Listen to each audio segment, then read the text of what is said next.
ओम नमो भगवते वासुदेवाय। ओम नमो भगवते वासुदेवाय। ओम नमो भगवते वासुदेवाय।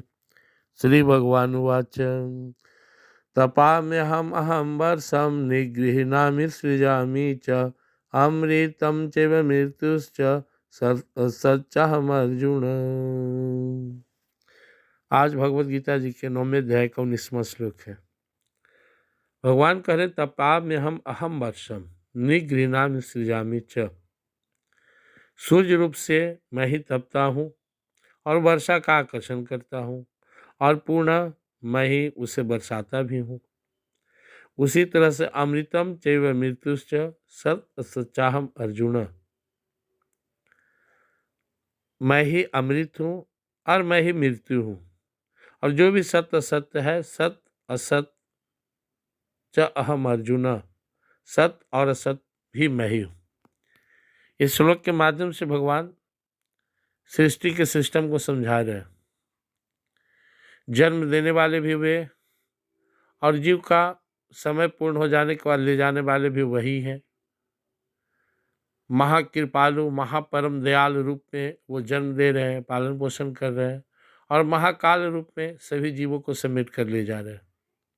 एक सिंपल सा उदाहरण दे रहे हैं भगवान यहाँ पे कि मैं ही सूर्य रूप से तपता हूँ, जो भीषण गर्मी हम लोग देखते हैं, जिसे समुद्र का जल वाष्प बनकर ऊपर जाता है, बादल बनता है, फिर वर्षा के रूप में हम लोग को दोबारा जल प्राप्त होता है।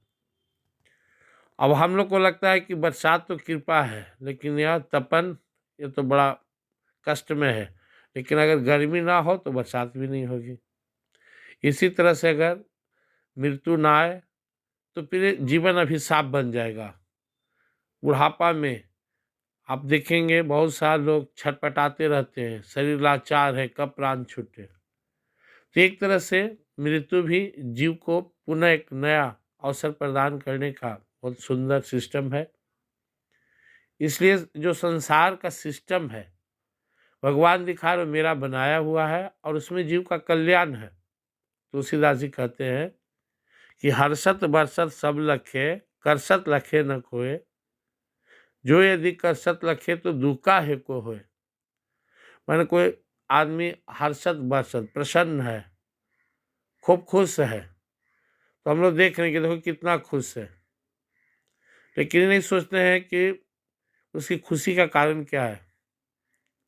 अब कोई डॉक्टर बन गया, कोई आईएएस बन गया, कोई व्यक्ति अपने जीवन में बहुत मेहनत करके सफल बना, तो उसके पीछे जो उसकी मेहनत है हमें उसे देखना चाहिए। उसने कितना तपस्या किया, कितना कष्ट किया तो आज इस मुकाम पे पहुंचा है। हम अगर उसके मेहनत को देखें तो हमें किसी ईर्ष्या नहीं होगी। उसी तरह से करसत जब संसार में भीषण गर्मी से जल आकर्षित होता है और वाष्प बनकर आकाश में चला जाता है, बाद में बादल होकर बरसता है, तो वर्षा को हम देख रहे हैं, बरसते देख रहे हैं, करसते नहीं देख रहे हैं कि यह किसकी वजह से यह बादल बना और बारिश हो रही है।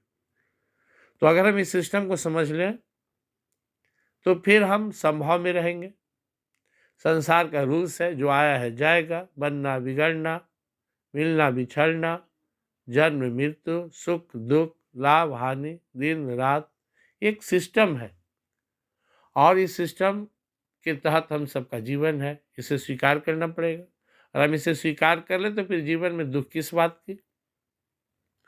सुख दुख दोनों नियम प्रभु के, इससे हमें क्या डरना है।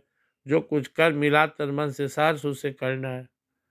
अब जो भी परमात्मा ने हमें जिम्मेवारी दी उसे निभाएं, और बाकी जो उनका सिस्टम है जीना होगा। अब ठंड है अभी तो उसके अनुसार व्यवहार करना होगा, गर्म कपड़े पहनना होगा। गर्मी है तो उसके अनुसार जीना होगा।